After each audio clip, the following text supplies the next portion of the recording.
माजी मंत्री बच्चू कडूंनी महायुतीला सोडचिठ्ठी दिलेली आहे। बच्चू कडू तिसऱ्या आघाडीमध्ये सहभागी झाले आहेत। झी 24 तासच्या रोकटोक या विशेष कार्यक्रमामध्ये बच्चू कडूंनी ही घोषणा केली आहे। परिवर्तन महाशक्तीच्या बॅनर खाली निवडणुका लढवणार असल्याचं त्यांनी स्पष्ट केलंय। काँग्रेस आणि भाजपनेही स्वामीनाथन आयोग लागू केला नाही असा आरोप बच्चू कडूंनी केलाय। प्रहार जनशक्ती पक्षाचे अध्यक्ष बच्चू कडूंनी ही माहिती दिलेली आहे। बघूयात या संदर्भातला एक स्पेशल रिपोर्ट।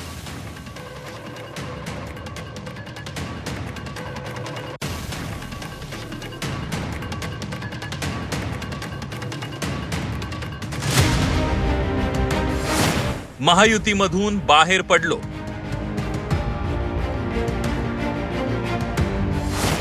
बच्चू कडूंची महायुतीला सोडचिठ्ठी।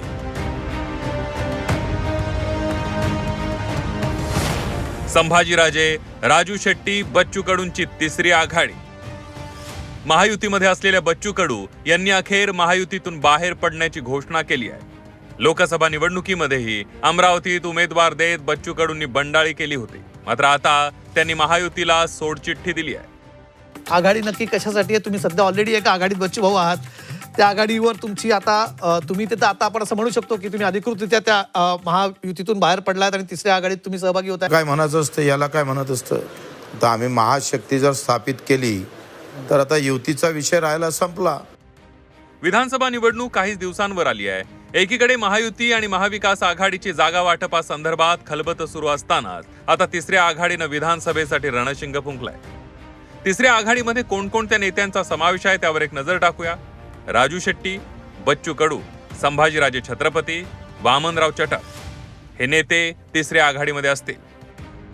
माजी खासदार संभाजीराजे छत्रपती, स्वाभिमानी शेतकरी संघटनेचे अध्यक्ष माजी खासदार राजू शेट्टी आणि प्रहारचे आमदार बच्चू कडू यांची आज बैठक पार पडली। त्यानंतर तिसऱ्या आघाडीचं नामकरण करण्यात आलंय। चळवळीची पार्श्वभूमी असणारे आणि जनसामान्यांचे प्रश्न घेऊन सातत्यानं आवाज उठवणारे जे छोटे मोठे घटक आहेत, सामाजिक संघटना आहेत, या सगळ्यांना एकत्रित करायचं आणि एक सामुदायिक नेतृत्वाच्या माध्यमातून एक सक्षम पर्याय आणि एक प्रत्येक मतदारसंघातला एक आश्वासक चेहरा निवडून त्याच्या पाठीमागे सगळी ताकद उभी करायची, या दृष्टिकोनातून या सगळ्यांना एकत्रित करण्याचा आमचा एक हा प्रयत्न आहे।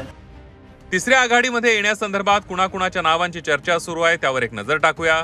प्रकाश आंबेडकर, मनोज जरांगे पाटील, ज्योती मेटे यांनाही परिवर्तन महाशक्तीमध्ये समाविष्ट करून घेण्याबाबतची चर्चा सुरू असल्याचं समजतंय। अनेक घटकातल्या लोकांना ज्यांना आमच्या बरोबर यायचंय त्यांनी येण्यासाठी आम्ही त्यांना निमंत्रण केलेले, आव्हान केलेले।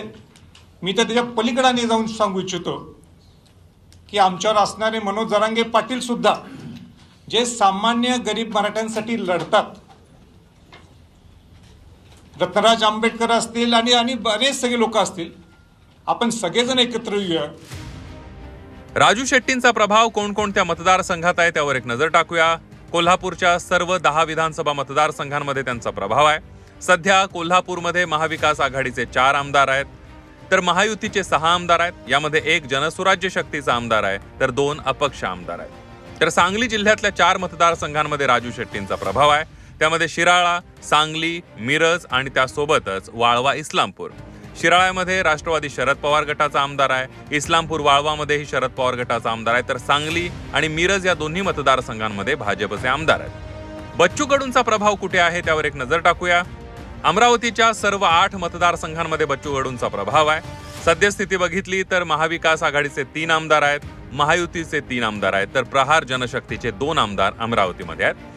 तर अकोला जिल्ह्यातल्या 5 पैकी 2 मतदारसंघांमध्ये बच्चू कडूंचा प्रभाव आहे। त्यामध्ये अकोट आणि अकोला पश्चिम या मतदारसंघांमध्ये त्यांचा प्रभाव आहे। तर छत्रपती संभाजीराजेंचा प्रभाव हा राज्यभरातील मराठा मतदारांमध्ये असल्याचं पाहायला मिळतंय।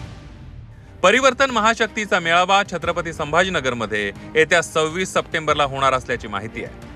लोकसभेला महायुती आणि महाविकास आघाडीला किती टक्के मतदान मिळालं त्यावर एक नजर टाकूया। महाविकास आघाडीला 43.91% मतदान, तर महायुतीला 42.73% मतदान मिळालं। महाविकास आघाडीला महायुतीपेक्षा 1.18% मतं अधिक मिळाली आहे। त्यामुळे तिसऱ्या आघाडीची मतं महायुती तसंच महाविकास आघाडीसाठी निर्णायक ठरणार आहेत। तेव्हा बच्चू कडू, संभाजीराजे छत्रपती, राजू शेट्टींच्या तिसऱ्या आघाडीचा फटका कुणाला बसतो हे विधानसभेच्या निकालातच दिसून येईल. निलेश खरमरेसह अरुण मेहत्रे, झी 24 तास, पुणे.